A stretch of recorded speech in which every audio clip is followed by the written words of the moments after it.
Bonjour à tous et bienvenue dans cette nouvelle vidéo. Aujourd'hui, je vais parler de la solitude en couple.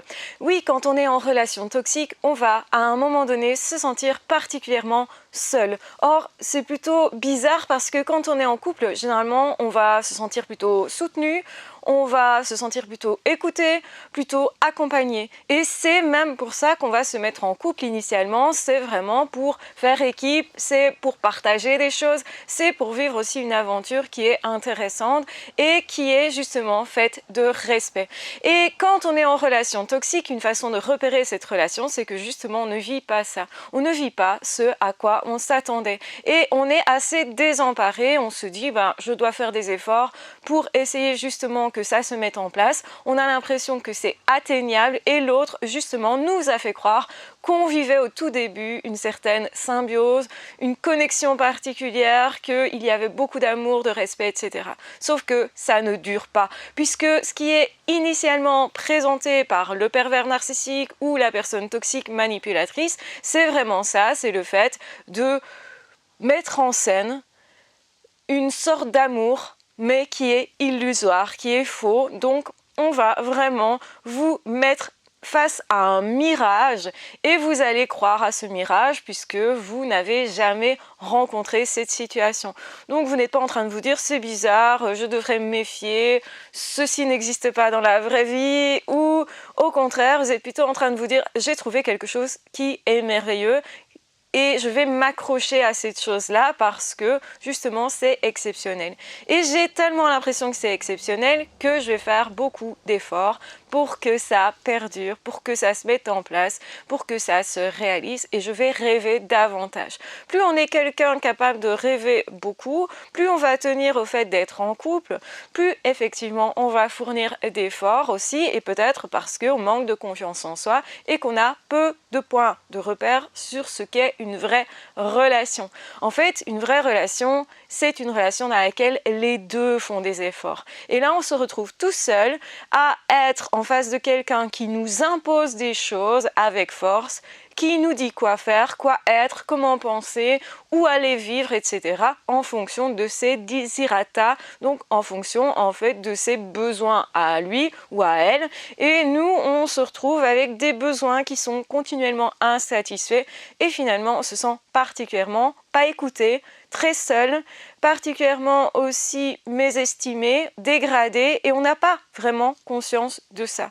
Parce qu'on est tellement centré sur ce que veut l'autre, sur effectivement le fait de faire fonctionner quelque chose qui est à l'extérieur de nous, donc l'entité couple, sans se rendre compte qu'il ne s'agit même pas d'un couple, sans se rendre compte que ce après quoi on court n'est qu'une illusion et que justement l'objectif il n'est même pas atteignable. Parce que cette personne qui est en face de vous va tout faire pour vous faire croire que c'est atteignable, pour vous faire croire que c'est possible, pour vous faire croire que vous êtes presque arrivé à obtenir ce que vous souhaitez, parce qu'au début ça semblait tellement facile, fabuleux, etc. Et comme vous avez vécu un moment qui vous a marqué, comme justement cette personne, elle a mis en place des choses qui vous correspondaient pleinement et qui correspondaient surtout à vos désirs, eh bien vous allez vous attacher et courir derrière ça parce que vous vous dites je l'ai déjà eu, j'ai vu que ça existait, donc du coup je suis persuadée que je peux obtenir ça, en tout cas je vais tout faire pour. Et si je n'y arrive pas, eh bien l'autre va tout faire pour me faire croire que c'est de ma faute en fait, pour culpabiliser la personne qui est victime de ça. Donc effectivement, ils vont choisir une personne qui est capable de se culpabiliser, une personne qui a été moins valorisée, une personne qui n'a pas trop de points de repère de ce qu'est un couple sain et qui ne va pas commencer à tiquer, à s'inquiéter quand cette personne se sent tout à coup seule, comme étant une personne délaissée.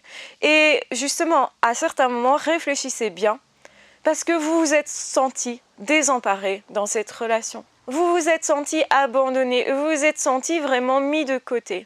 Cette personne, tout d'un coup, a mis en évidence quelqu'un d'autre, a fait de la flatterie à une autre personne, a dansé avec une autre personne à un mariage par exemple, sans jamais vous accorder une seule danse. Cette personne n'a pas fait de photo avec vous par exemple, ou cette personne justement a fait comme si vous n'existiez pas, pour un instant.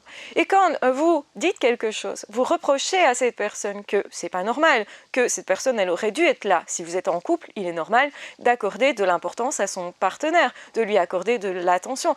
Généralement, justement, quand on est en couple, on va mettre en évidence son partenaire aux yeux des autres. On va valider sa présence. Et on fait ça automatiquement, instinctivement. On est en couple avec quelqu'un. Généralement, on est fier de cette personne, on est content d'être avec cette personne. On l'a choisi vraiment. Ça veut dire que c'est pas n'importe qui à nos yeux. Et donc, du coup, on a plus tendance à lui accorder de l'attention, de l'affection. Même si notre attention, notre affection est parfois plus important à un certain moment qu'à d'autres, jamais on ne délaisse complètement notre partenaire pendant plusieurs heures par exemple, ou jamais justement on accorde d'importance à tout le monde sauf à cette personne-là. Au contraire, on va présenter notre partenaire, surtout au tout début d'une relation, on va intégrer cette personne-là parmi nos amis, parmi notre famille, parmi justement nos activités aussi. Et ça se fait automatiquement. L'autre vous donne une place. Si l'autre automatiquement ne vous donne pas une place, méfiez-vous, parce que beaucoup de pervers narcissiques vont scinder les différents milieux qu'ils fréquentent ou qu'elles fréquentent,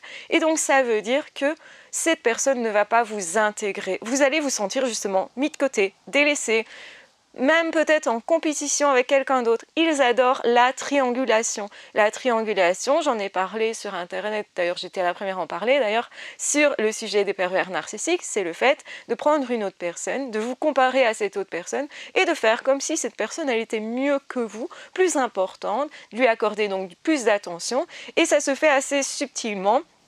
Et si vous, après, vous reprochez le fait que votre partenaire s'est intéressé plus à une autre personne qu'à vous, que vous vous êtes senti délaissé, vous dites juste voilà, je ne me suis pas senti épaulé, accompagné, alors que c'était la première fois que je voyais ta famille, tes amis, etc. Je ne me suis pas senti avoir une place particulière. En fait, je ne me suis pas senti être en couple avec cette personne-là. C'est ça que ça veut dire. Eh bien, le pervers narcissique, la perverse narcissique va toujours dire tu vois, tu es trop jaloux, ou tu manques de confiance en moi, ce n'est pas normal. C'est ton attitude qui n'est pas normale, ton ressenti n'est pas normal. Pourquoi ils font ça? Pour que justement vous vous disiez vous-même, je ne peux plus me fier à mes ressentis. Et comme on a généralement affaire à quelqu'un qui manque de confiance en elle-même, qui n'a pas été trop valorisé, qui n'a pas de repères sur ce qu'est réellement un couple et comment ça doit être finalement, eh bien cette personne, elle est dans une position, elle va beaucoup plus accepter qu'on lui dise quoi penser de son couple ou quoi penser de son attitude à elle-même. Et donc du coup, c'est une personne qui va beaucoup plus s'adapter. Une personne qui va même peut-être avoir une capacité d'adaptation particulière.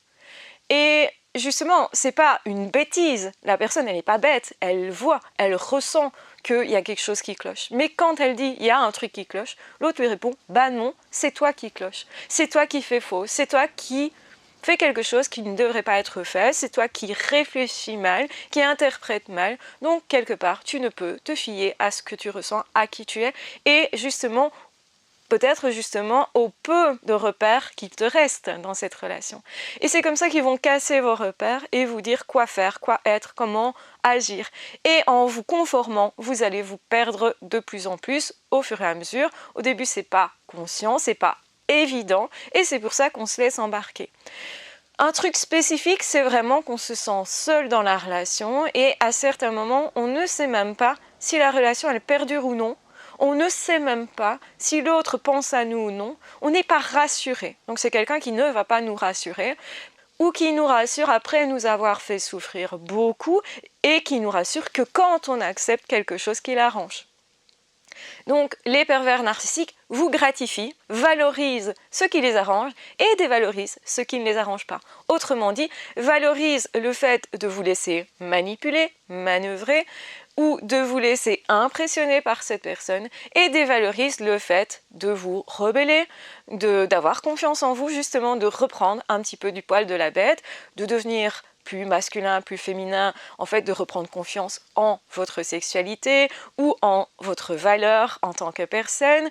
Donc dévalorise aussi toute autonomie, donc c'est-à-dire tout ce que vous allez mettre en place pour justement se connecter à d'autres personnes par exemple, et reprendre une vie plus proche de ce qui vous correspond vraiment.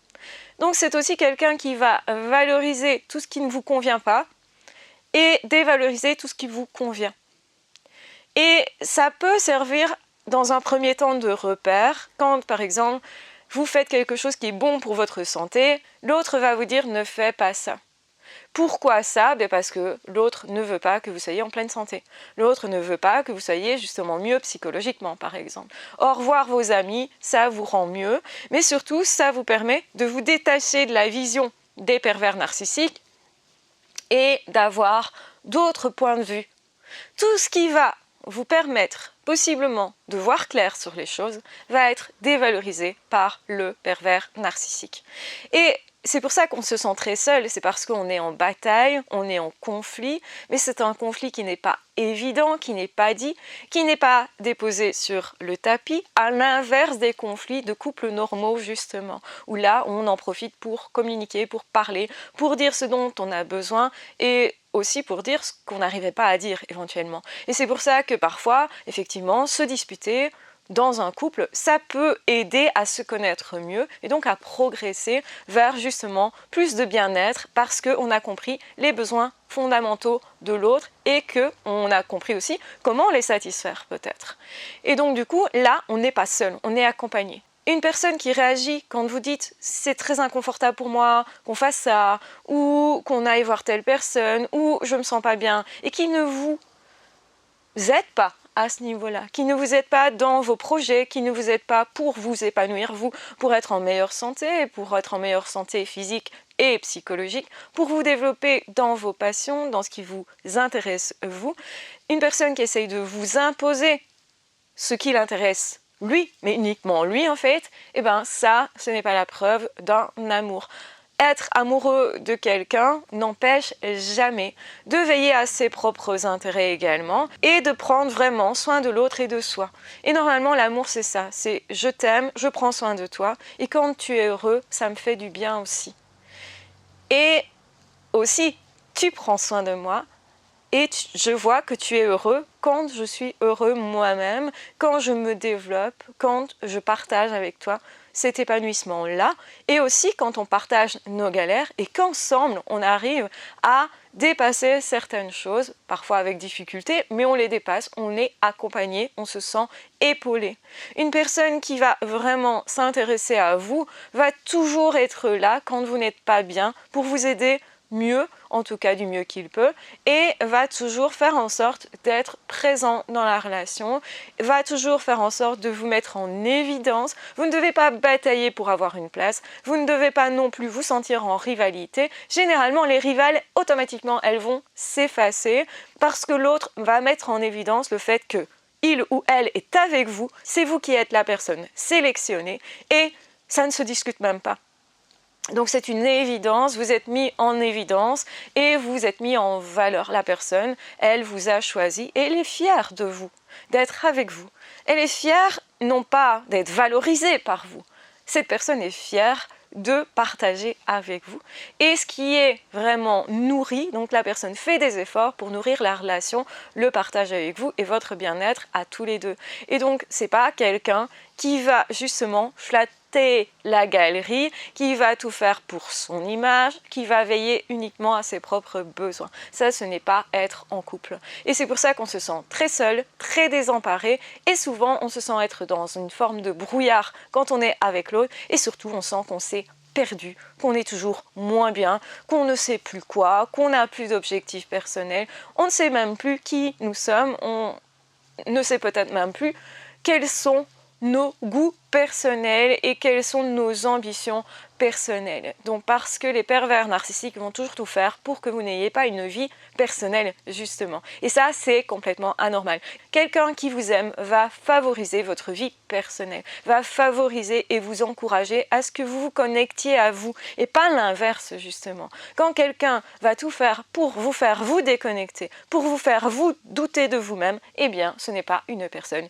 qui vous aime tout simplement. Voilà, j'espère que cette vidéo vous aura donné des points de repère, vous aura aussi permis de tirer la sonnette d'alarme quand vous vous sentez seul dans une relation. C'est anormal, quand vous vous sentez désemparé, voire même stressé, que vous commencez tout d'un coup à avoir peur de perdre l'autre, que vous sentez justement complètement désemparé et que vous ne savez plus quoi faire, et bien à ce moment-là, c'est le signe qu'il y a vraiment quelque chose qui dysfonctionne au niveau d'un couple, ou plus exactement d'un pseudo-couple qui n'existe en fait même pas. Donc n'ayez pas peur, vous n'avez en fait rien à perdre, rien à gagner non plus, et quand vous comprenez ça, eh ben vous partez de la relation, vous sortez de cette relation et vous arrêtez de justement vous éloigner de vous et jouer cette danse macabre et d'écouter ce que veut l'autre. Vous fermez vos oreilles à ce que veut l'autre et aux critiques que cette personne émet sur vous. Ce n'est pas normal de passer son temps à critiquer son partenaire, de ne pointer du doigt que ce qui ne va pas chez l'autre ou d'être toujours en train de faire des compliments mais toujours contrebalancé par quelque chose de négatif. Ça, c'est vraiment malsain, c'est la preuve que l'autre ne vous aime pas sincèrement, certainement parce que l'autre n'est pas capable de vous aimer, tout simplement. Le problème n'est pas chez vous. Je vous embrasse bien fort, je vous aime très fort, prenez bien soin de vous et on se retrouvera très vite dans d'autres audios ou dans d'autres vidéos. Ah, ciao, bye bye!